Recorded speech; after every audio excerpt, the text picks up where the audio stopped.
If your strategy is too boring, or you got people saying, oh, I just get very bored during their strategy when they're talking about strategy, don't worry, you're not alone. This happened to me as well at a number of agencies I worked at, a number of decks I've created. But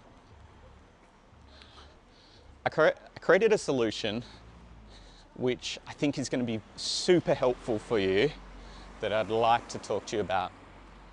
We need to walk back, step back.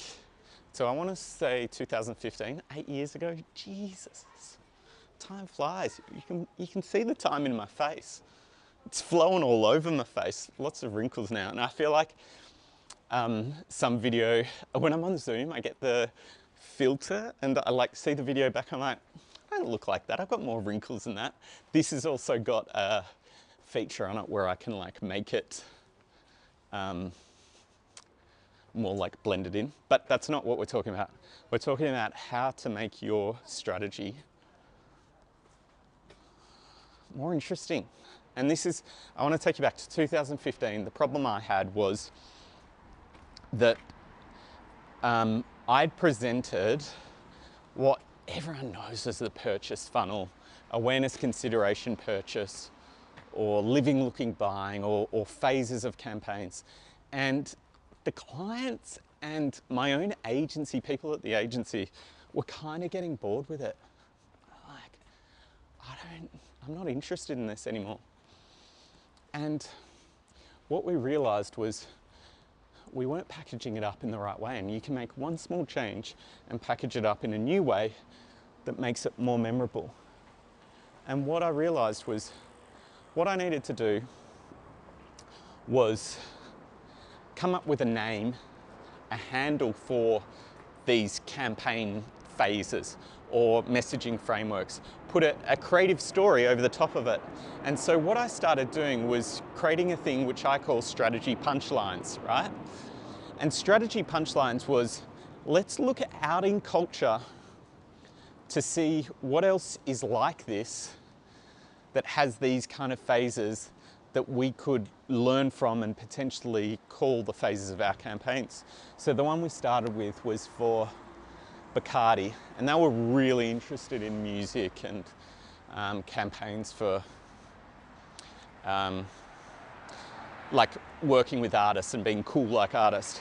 And so our summer campaign, we were like, launch like an artist.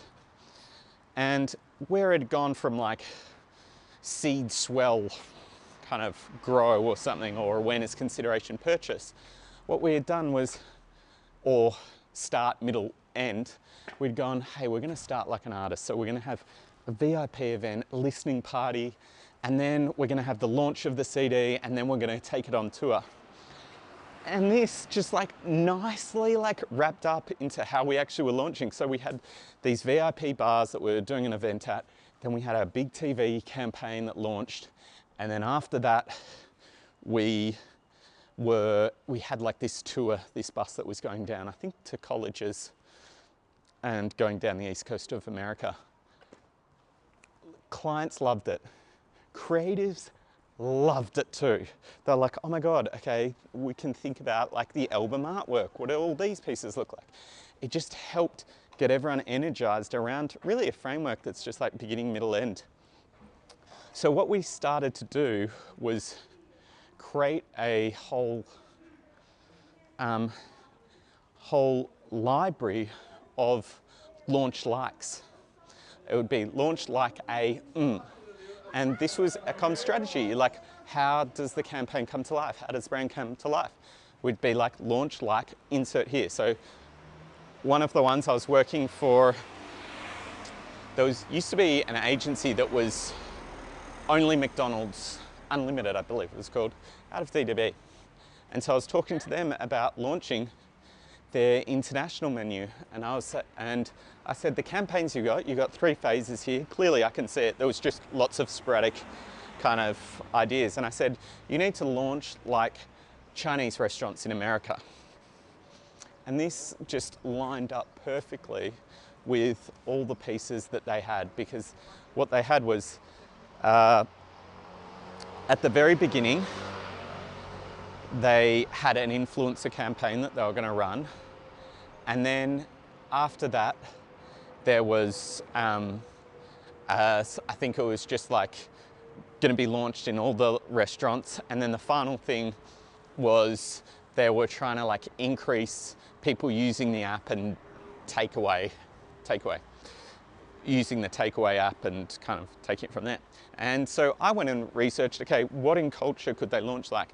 Found an amazing story about how Chinese restaurants actually launched in America. So the way Chinese restaurants launched was they started off by people would come to like San Francisco and they'd come into the middle of the city and go to Chinatown for the day. And that's the very adventurous people would feel like they're traveling because they could get a Chinese meal, which was so foreign to them back then. And they had this beautiful meal, and that was how the very first people went. The ambitious, very influential few. So we've got our first phase here, influencers. Then what happened is they followed laundromats, because laundromats were the first small businesses that that people owned, that Chinese Americans owned. And so they followed the laundromats out to the suburbs. So you'd have a laundromat and then next door you'd have the suburbs. So that's like their scale campaign. Okay, now we launch the menu with everyone.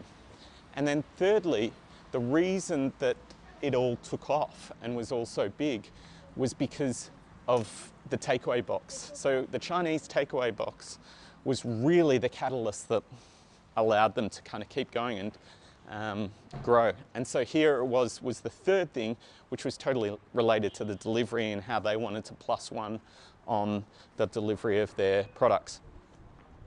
Oh, again, a big wind. I'm going to turn this way actually. I don't want to walk into the wind. So you can see there that they had three really clear phases that I could kind of tell them about. Another one I did was I looked at launch like the Dallas Mavericks. So I just looked at what had happened with the Dallas Mavericks, how they had innovated, changed all the foods at their local place, and then there was like a third beat that they had done. So you kind of learn the rules from other people in culture who had done this that you can learn from yourself. So they were called strategy punchlines, but I think the thing that you want to do is always think about, is there a story that I can tell with this? Is there something bigger that I could wrap my strategy around? And so I think that's why I always love metaphors.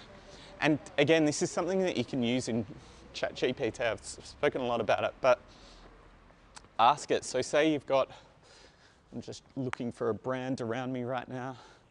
Say we're a sailing boat company and we've got a new engine that is more complex, but if you get over this small hard thing at the start, it's going to be a massive time saver. So what I'd do would be type in to GPT, I'd be like, what is something that is really difficult, but once you get over the first hump, super easy. List 10 things, and then it'll give you 10 things that are related to that. And that might start to give you some ideas of how you would actually launch your product. Alrighty. Hopefully that's helped. Strategy punchlines. Again, if you had watched one of my earlier videos, I talked about the importance of visual language, visual words over verbal words. Strategy punchlines is a visual word because it's punch, boom, punch lines. It's got visuals attached to it. Okay, got any questions or stuff you'd like me to answer? Throw it in the comments and I'll make a little video around it. If not, ciao, ciao.